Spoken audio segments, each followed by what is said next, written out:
Are you sending a signal to exclude people that wanted to use Yale? Easy. Because it's really important. I don't want to exclude anybody. We are open-minded. We want people to be happy. It's important to comfort them. We have some people are gender fluid. They are who they are. They are who they want to be, and this won't change. Okay, well, he says it won't change. That's Jean-François Robert, the language minister. This, of course, after the government announcing it's going to change this whole gender situation, going to basically ban gender fluid pronouns. I'm not fully sure I understand what this means, but thankfully James Mennie is here at the Montreal Gazette. Jim, first of all, did we see this coming? Like, had this even been discussed? Not really, but before we go any further, Aaron, I have a little bucket of breaking news for you. Something that just happened a few minutes before we came on air. And everyone's favorite House of Commons, and this is not surprising, the Bloc Québécois tabled a motion criticizing the Liberal government for intervening and telling it not to intervene in questioning the use of the notwithstanding clause in the context of Bill 21. I wouldn't necessarily mention this to you. It doesn't sound like news until you realize they had the complete support of the federal Conservatives. In fact, the vote that was the motion was defeated. However, it was defeated by 168 votes, which is what they were able to drum up. The Liberals drummed up the NDP and the Greens versus 159. So please don't tell me that the Conservatives are not about to engage in a little mischief here in Quebec, realizing that, if they can start chipping away at Carney's support here, especially with Bill 21, they may have a lot of fun in the days and weeks to come. But I just found that very, very interesting. All of a sudden, the Conservatives, who, normally are basically just content to say, well, we'll let the provinces do what they want, even with the notwithstanding clause, have suddenly decided to vote in favor of a very strongly worded motion against the Liberals and in favor of Bill 21. By the way, just if we take that, to the next sort of level here, had that passed, what would have happened, Jim? The Liberals would have simply had to drop that challenge? No, it's not. I don't think it's a confidence motion, and they can, if it passed, I guess it would go into the record, and these parties would be on the record as having opposed the government's intervention. But all that said, Aaron, the fact that the Conservatives are putting themselves on the map as being clearly against any intervention on Bill 21 suggests to me that there's mischief afoot on the Tory side of the House, and that mischief is being aimed strictly at Quebec. Fun times in the House of Commons. All right, let's get back to the whole banning gender. What's this about? Yes, let's do that, Aaron, because every single listener you have who's an Anglophone, who is married to a Francophone, has had to deal with this for as long as their matrimonial bliss has existed, The fact of the matter is, in Quebec, if you're an Anglophone, you marry a Francophone, whether it's he or she, you can learn how to speak the language perfectly, as far as you know, and yet always, that spouse will always find a way to ding you on the gender of nouns because, of course, a table is feminine. You understand? I mean, how can you not understand that? How can Anglophones understand that a table is feminine, but a sofa is masculine? Uh-huh. As we heard in the news, with that nice minister of the French language, Monsieur Robert, was saying, it is what it is. Well, you know what? It's damn frustrating. So for them to turn around now and get rid of this inclusive language, and honestly, Aaron, some people are trying to suggest, well, they're going after gender fluid people and it's discrimination.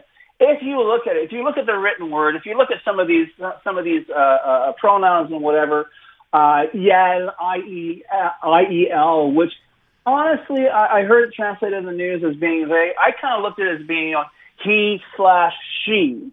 But also, if you look at a lot of government documentation, it's kind of a shorthand because you have, pour les citoyens, citoyennes, the men and women citizens of Quebec. Well, what they would do is they say pour les citoyens, period, throw in an extra E, put a period, make it just one word. Apparently, they want to go after this because, Aaron, there's nothing else to do in Quebec except go after gender fluid grammar. But it's so funny because it really is, and it's not just at this level, man. I mean, we've been talking about what the feds have been doing. Is it the change of season? The actual level of performance politics that I'm seeing in the past couple of weeks, it's like I'm on Broadway. It's every day there's some new fanfare. Every day there's some new symbolic gesture, which longtime listeners know, as far as I'm concerned, means no gesture at all, nothing real. It's just a puff of smoke. But here we are trying to turn around and say, well, it's tough for the French language, whatever. It seems to me rather gratuitous, but in terms of being discriminatory, in terms of being pointing the finger, I don't think that's there. I think it's just another gaffe on the part of the Legault government, and also a message from the Legault government that we've got way too much time on our hands. Yeah, really. At the end of the day, no, I think everyone's probably trying to understand what the point of this is. All right, Jim, let me move on. What's the story with Eric Duhem? What's going on? This is a story that keeps getting more and more interesting. When we last heard from Eric Duhem, he had been defeated in his attempts to get elected to the National Assembly in the by-election of the North Basket. So what happens today? Eric Duhem has been holding press conferences hand over fist since the last general election, but today he did one in the National Assembly. Now, he's not allowed to do that in the National Assembly unless he's invited in. Well, he was invited in by Yuri Chasson, who used to be a CAQ MNA and who very spectacularly resigned long before it was stylish to turn your back on François Legault. He's really right of center. A lot of the pledges that the CAQ made in 2018 have not been kept, and he just thought, it's completely ridiculous. They have really double-crossed the electorate. So what happened was they hold this press conference, and basically the press conference is that these are the themes they want to hold Legault's feet to the fire on when they finally get around to delivering the throne speech and getting the government up and running again. And our themes we're well aware of. Liberalizing the sale of alcohol, getting the SAQ's monopoly grip off the alcohol trade in Quebec.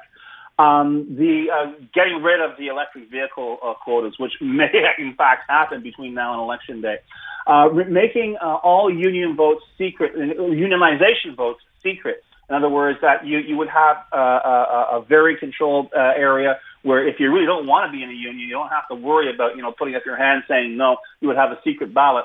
And finally, and very newsworthily, if I can use that expression, getting rid of the job permanence for highly placed executives in the infamous SAAQ.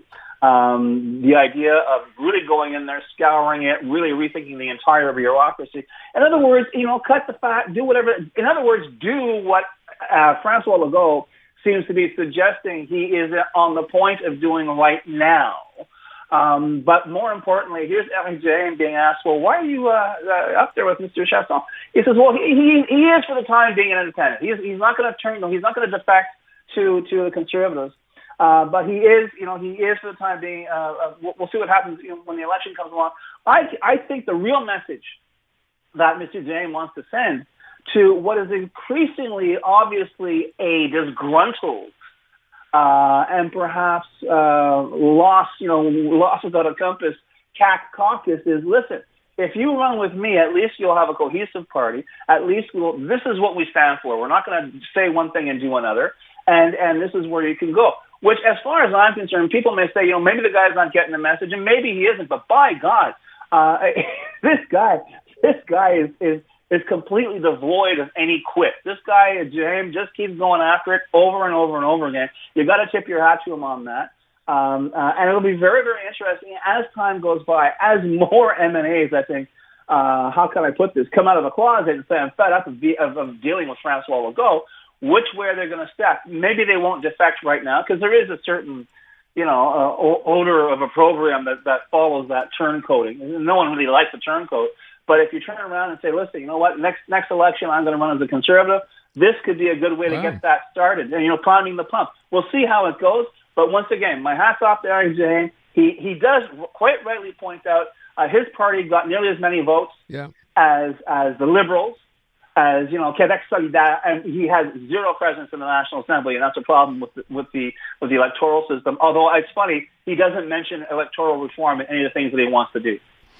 Good for him. You got to stay in there, right? People have to know you're still out there banging on the door. So I guess that's a good thing either way. Jim, I won't run out of time. I started the show today, and I wrote you about this yesterday when I first saw the post. Yes. So Alex Norris, who's a Projet Montreal council person, decided it was a good idea yesterday to post on his social media feed to congratulate Luc Rabouin, the Projet Montreal candidate, of course, running for mayor, for in a city council meeting coming out and bringing up the Israel-Palestine issue and suggesting that in his case, or for his opinion, he wants to see an arms embargo. He also went on to say that he was, I think the quote from Alex Norris was, Luc Rabouin has just become the first leader of a ruling party in a major Canadian city to call for an embargo on arms transfers to Israel. I am very proud of this honorable and courageous stand. And the question I asked of our listeners, and I will ask again, is, look, whatever your opinion is in this situation, and there are opinions, of course, all over the place, that you're certainly entitled to them, you're certainly entitled to talk of them, but in a municipal election, and I asked you this because you've been covering these things for a million years, do you remember something like this ever coming up, this scale, ever coming up in a municipal election campaign? Not in terms of the Middle East or Israel or Palestine, but in my reply to you, I pointed out in 1986, which I believe was the Doré administration, Montreal was declared a nuclear-free zone. No, it was just a thing that was going around the world, right? There was a whole anti-nuke movement going on, and Montreal wanted to jump on that bandwagon.